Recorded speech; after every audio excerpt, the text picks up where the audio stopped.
中方对此表示赞赏。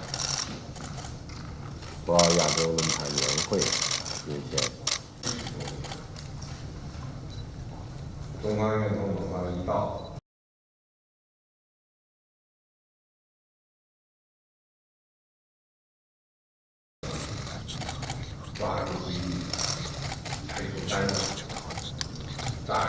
Тэр Ордын бокс нүүрсний чанар бол ер нь бараг 5 дахь дүүх юм шиг.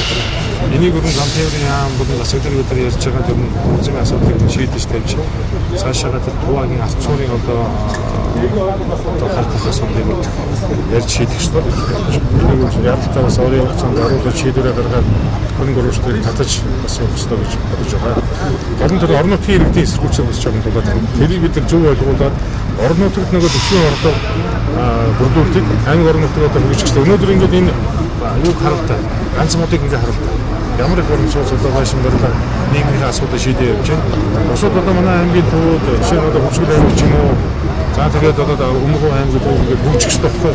Тэгээ иргэдэн ордогтой бусад аймагуудаас юугаар ялгархаа гэхэд авч байгаа цалин амжиргааны төвшин нийгмийн асуудлаараа бусад аймагуудаас ялгараад ирвэл уул уурхай тусах хандлагын өөр болж байна. Тийм зохицуултыг хийх хэрэгтэй. 是双方企业家开展经贸投资务实合作的基础。是会越开越大。Эдийн засгийн хамтын ажиллагааны бүс байгуулж, тус улсын хоёр тал дахь үйлдвэрлэл, үйлчлэг уялдаатай харилцан ашигтай